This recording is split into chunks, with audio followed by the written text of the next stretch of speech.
Hello everyone, I'm Carthu, and today we are continuing an old what if on the channel. What if Goku was born with God Ki?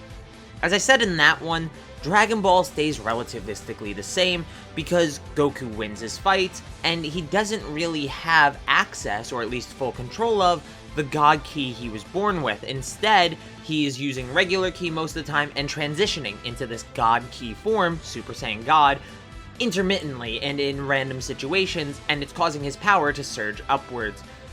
So, pretty much everything stays the same there, and we move on to Z, where events start really shifting in tone and fluidity.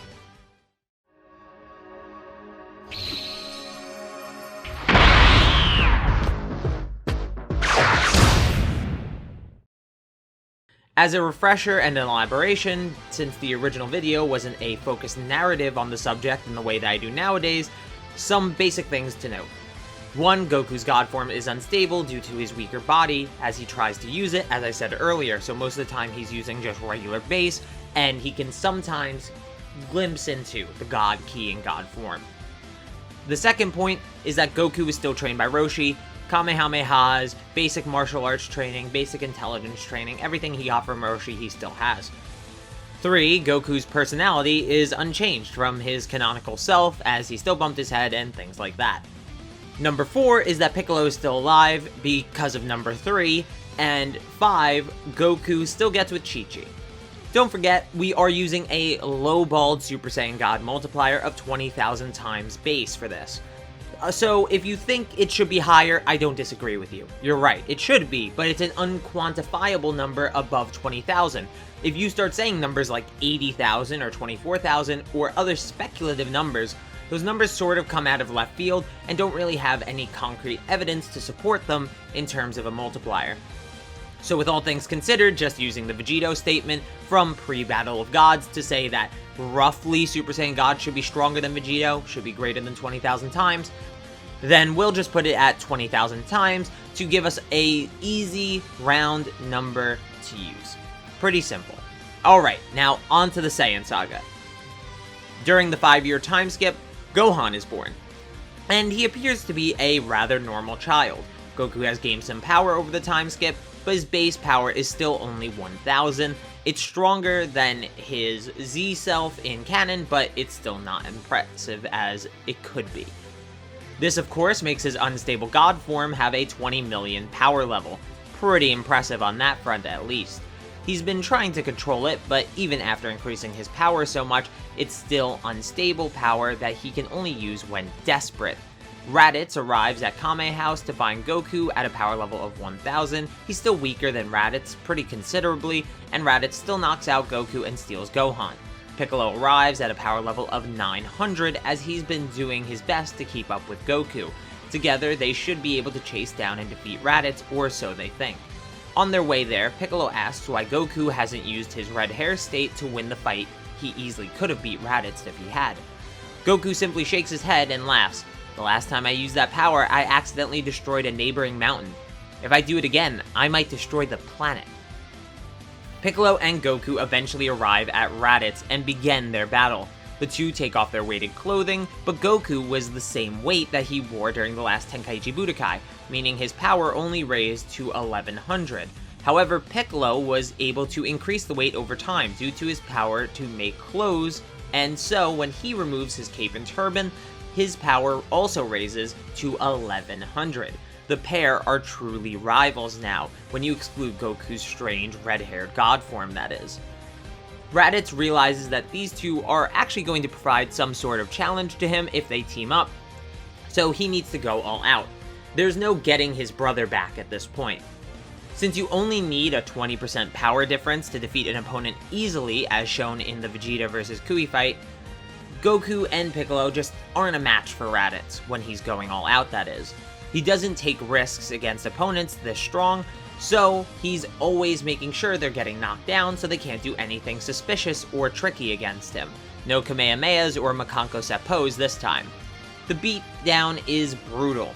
Willpower is basically the only thing keeping the two alive at this point, and a terrified Gohan is locked away in the space pod of Raditz, and is listening to his father's screams of agony. It's too much to handle. so he snaps.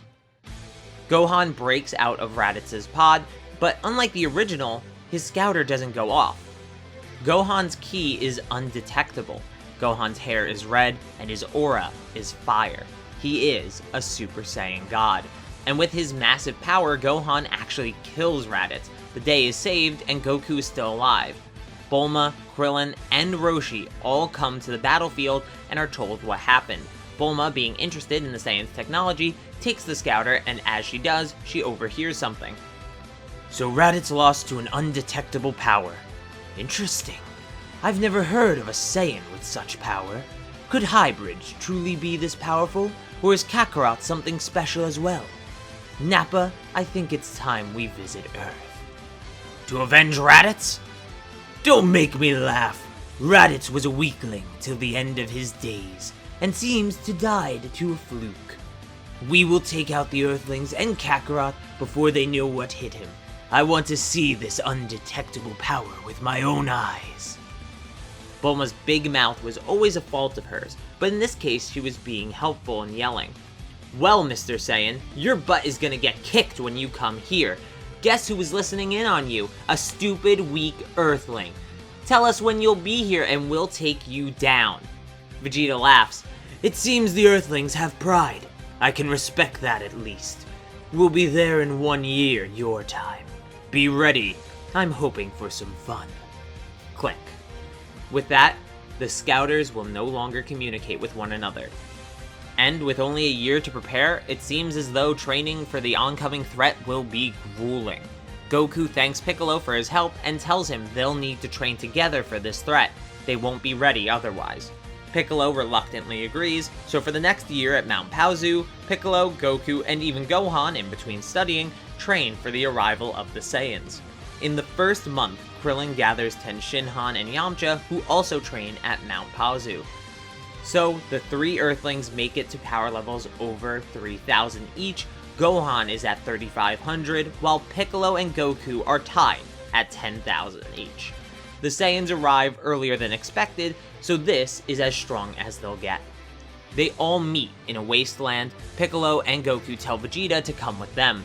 He reads their power is at 10,000 and agrees, knowing that if he left them with Nappa, Nappa would die. The 3 Earthlings and Gohan will face Nappa. The 2 battles rage on, but it's clear that these Saiyans are far stronger than the opponents that were picked for them. Goku has no Kaioken. The power he has is all he has. In a seemingly simultaneous move, Nappa kills Krillin as Vegeta kills Piccolo. There are no Dragon Balls now, and seemingly no hope. Vegeta shouts that he's going to take out the planet if Goku dodges this blast, so he'll have to make a choice. Goku grits his teeth and charges a Kamehameha to clash with Vegeta's Gallic Gun. Nappa, now aiming for Tenshinhan and Yamcha, who are on the ground, exhausted from the beatdown they've received, fires his mouth blast at full power, but Gohan sends back a Masenko, hoping to at least slow it down. Gohan versus Nappa, and Goku versus Vegeta. Goku's voice enters Gohan's mind. Gohan, you have to use that power I taught you about. Just aim your blast a little bit upwards as you use it, and you can beat him. Only use it for a second. You can do this. Gohan is nervous, but he takes his father's advice. Nappa and Vegeta's blasts are encroaching ever closer to Gohan and Goku, but both of them close their eyes and focus. When they open them, they're red. Fiery power erupts. The Super Saiyan God. Both aim their blasts higher to avoid destroying the Earth, and they manage to finish off their opponents. Nappa and Vegeta are defeated. Tenshinhan and Yamcha survived the encounter, but Piccolo and Krillin were not so lucky. Popo comes to the battlefield with Bulma, saying that he has a plan. Kami is not from Earth, so they may be able to travel to his world and use their Dragon Balls to grant their wish. Goku begins to cheer excitedly, and Bulma says she'll fix up Kami's ship for the journey. But Gohan suggests that they should use the Saiyan ships as well, since they might have more advanced technology. Bulma tells Gohan, "You're a smart kid." But then...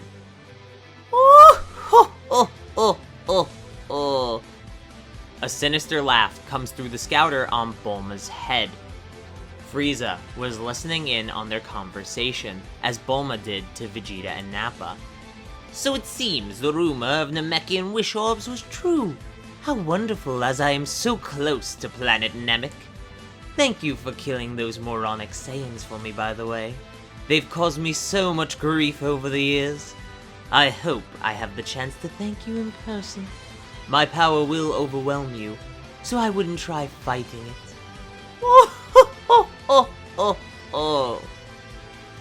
Click. The Namek and Frieza saga will happen in part 3. I'll see you there. Thanks for watching. Make sure to hit the like button, leave your opinions and counterpoints in the comments down below, and hit subscribe and the notification bell. That way you get to stay up to date on the channel and everything that goes on with it. If you're interested, please check out the merch store to support the channel in another way that gives you something in return. But till next time, peace!